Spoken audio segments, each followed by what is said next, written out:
Who are Gog and Magog? Are they individuals, tribes, or lands? Well, buckle up.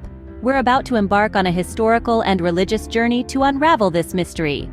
Gog and Magog, or Yajuj and Majuj as they are known in Arabic, are names that have echoed through millennia, leaving behind a trail of questions and theories.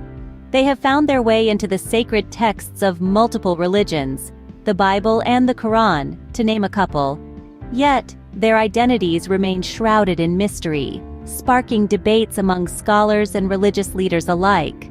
In the Bible, these names have been ascribed to individuals, tribes, and even lands.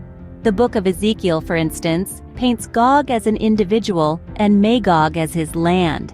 However, by the time we reach the New Testament's Revelation, Jewish tradition has morphed Gog from Magog into Gog and Magog.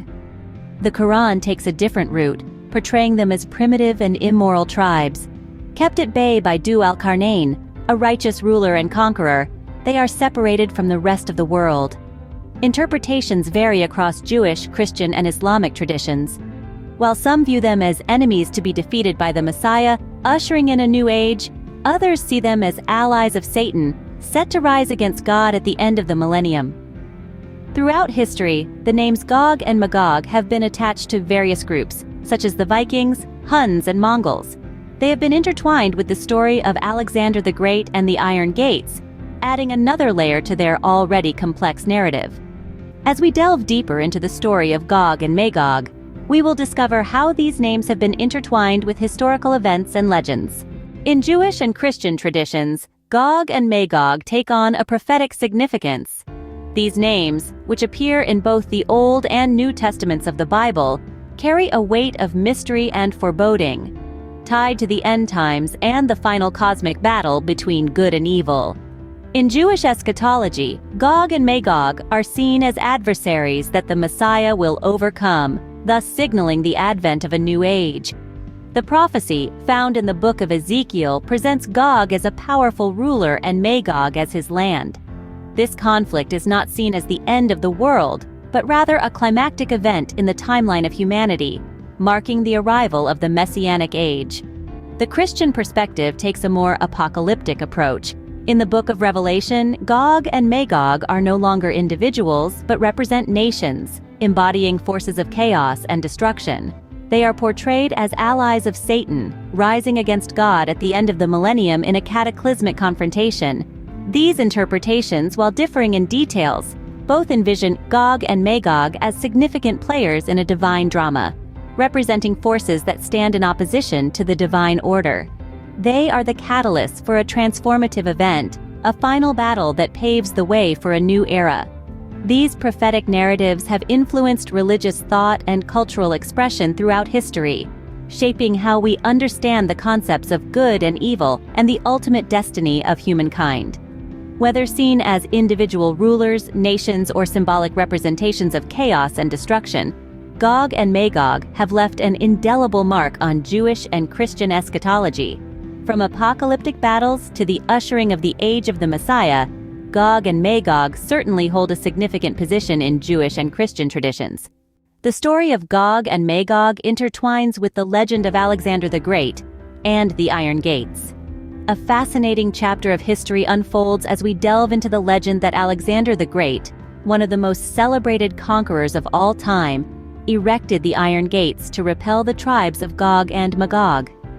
This account doesn't just stand as a testament to Alexander's strategic brilliance, but also adds a captivating dimension to the narrative of Gog and Magog. Alexander, renowned for his military genius and expansive empire, is said to have built these formidable barriers to protect civilized lands from the incursions of Gog and Magog. These gates, often referred to as the Gates of Alexander, served as a bulwark against the perceived threat posed by these tribes. Alexander's actions, as the legend goes, were not merely defensive, but also symbolized the clash between the known, civilized world and the unknown, barbaric realms. This legend has been propagated through a collection of stories known as the Alexander Romances. These narratives, filled with tales of Alexander's exploits and adventures, have had a significant impact on how Gog and Magog are perceived. They paint a vivid picture of these tribes as formidable adversaries, held at bay by the strategic mastery of Alexander. But it's not just about the conflict. The legend of Alexander and the Iron Gates also underscores the human propensity for creating barriers, both physical and metaphorical, against the unknown. It tells us how, throughout history, we've sought to protect our civilizations from perceived threats, often demonizing what we don't understand. The inclusion of this legend in the Alexander romances has ensured its endurance. These tales, widely circulated throughout the Middle Ages, have played a crucial role in shaping perceptions of Gog and Magog, as well as Alexander the Great cycle. They have contributed to the enduring fascination with these figures and continue to influence interpretations of historical and religious texts. The legend of Alexander the Great and the Iron Gates adds another layer to the complex narrative of Gog and Magog. The intertwining of these stories serves as a compelling reminder of how history, legend, and interpretation can fuse together, creating narratives that captivate us, generation after generation. In the Quran, Gog and Magog take on a different guise. They are not seen as individuals, nations, or lands, but rather as two distinct tribes, known as Ya'juj and Ma'juj. The Quran portrays them as primitive and immoral, a stark contrast to their representations in other religious texts. These two tribes were said to be separated from the rest of the world by Dhu al-Qarnayn, a figure mentioned in the Quran as a great and righteous ruler and conqueror. Dhu al-Qarnayn, which translates to "he of the two horns," was said to have built a barrier, isolating Gog and Magog, thus protecting the rest of the world from their immorality and destructive tendencies.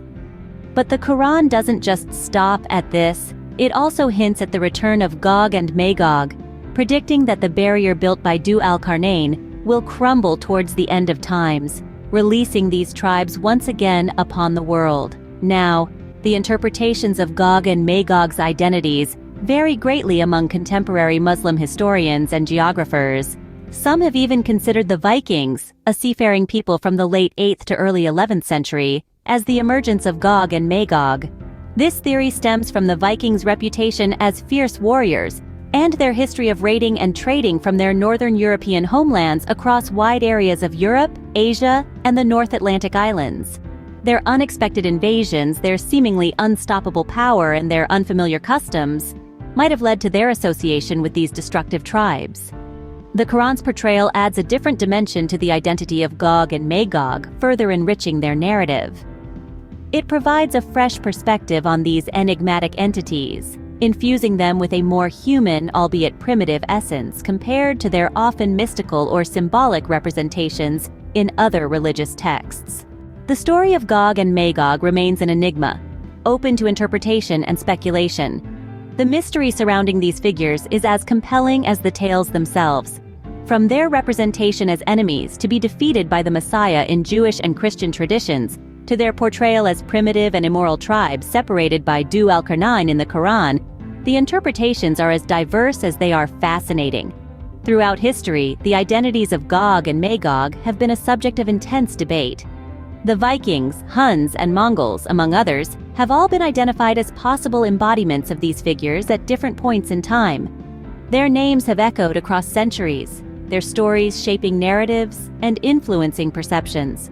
The legend of Gog and Magog has been so influential that it has been intertwined with the story of Alexander the Great and the Iron Gates, further adding layers of complexity to their tale. Their presence in the narrative of one of history's greatest conquerors speaks volumes about their significance in the annals of human history. The enigma of Gog and Magog is not just about their identities, but also about their roles in the larger narrative of history and religion. Are they prophetic figures predicting the end of times? Or do they symbolize the constant struggle between good and evil, right and wrong, civilization and barbarism? This enduring mystery continues to captivate scholars, historians, and truth-seekers alike. In the grand tapestry of history and religion, Gog and Magog stand out as powerful symbols. They embody the human obsession with the unknown, the unexplained, and the prophetic. They represent our collective quest for understanding, our desire to make sense of the world and our place in it. Whether as apocalyptic hordes, prophetic figures, or primitive tribes, Gog and Magog continue to captivate the human imagination, their story serving as a testament to the rich tapestry of history and religion.